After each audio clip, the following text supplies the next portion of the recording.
Hello, welcome to Viewpoint. I'm Chris Kenny. Only 13 more sleeps until polling day. The election campaign now well and truly into its fourth week. Less than 2 weeks to go, of course, yet we've seen the Liberal Party campaign launch today. They leave them late these days. We won't see the Labor Party campaign launch until next Sunday. So we'll talk about the Liberals campaign launch today. We'll be all over that with one of the people who was on the stage there, Deputy Opposition Leader Julie Bishop. We'll also talk about the surprise hit of the campaign launch and also what I reckon is the central paradox of the opposition's campaign, which was highlighted in the speech today. But where we are at the campaign at the moment, with the government trailing and the government doing poorly, is pretty much where we've been throughout the campaign. Kevin Rudd is again on the back foot, and Tony Abbott today spent his day on the front foot yet again. We'll talk about all that today. I also speak to the government's Trade Minister, Richard Marles, and the way that some Labor leadership tensions have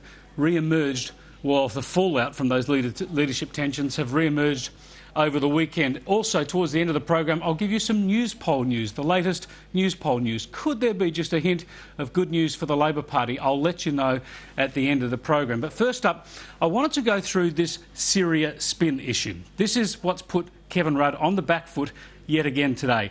And it's a very, very instructive episode because, in my view, it goes to the heart of Kevin Rudd's problem. More than that, it goes to the heart of what's been Labor's problem for the last 6 years, and that is they've been too focused on spin rather than substance, always looking for the media cycle, the media opportunity, rather than looking at the substance. Now, to get our heads around this issue, you have to cast your mind back to yesterday morning when the Prime Minister was doing his press conference. Of course he wanted to talk about Syria. This is a horrific issue, a very, very important international issue, and as the Australian Prime Minister, he needed to talk about it. But he talked about a briefing he was going to get in the afternoon, and he seemed to give the impression to everyone at the press conference this was now his focus, not so much the election campaign. The focus now was Syria, governing, being Prime Minister, getting on top of this major international foreign affairs policy issue. He was asked twice in that press conference whether he was suspending his campaign. He didn't say he was. He certainly didn't say he wasn't. Here's one of those exchanges in full so you can see it and make up your own mind about the impression the Prime Minister was trying to create.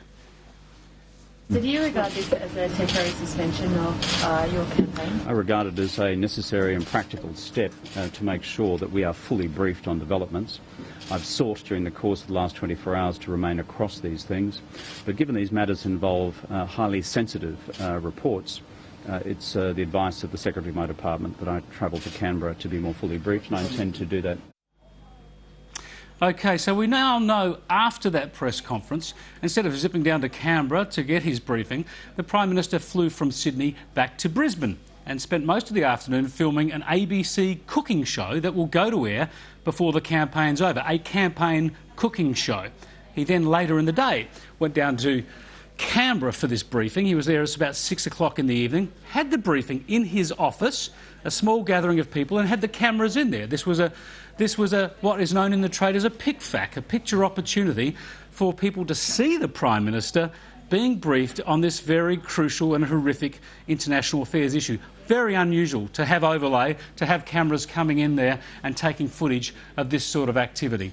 So that's what the Prime Minister was on about yesterday, and the allegation emerged that he was deliberately creating the impression that he was more focused on this international issue, this serious issue of Syria, rather than campaigning. And, of course, we all know that he was campaigning that afternoon. He was actually out there filming a television show. So he was asked about this today, and he was very defensive about it and focused on the timing. He said that given the time gap with various other capitals around the world and the need to collate the relevant information from the intelligence agencies, the security agencies, from the Defence Department, from the Department of Foreign Affairs, that the earliest that such a briefing could productively occur would either be last night, Saturday night, or on Sunday. I said the best thing to do was to do it as soon as possible.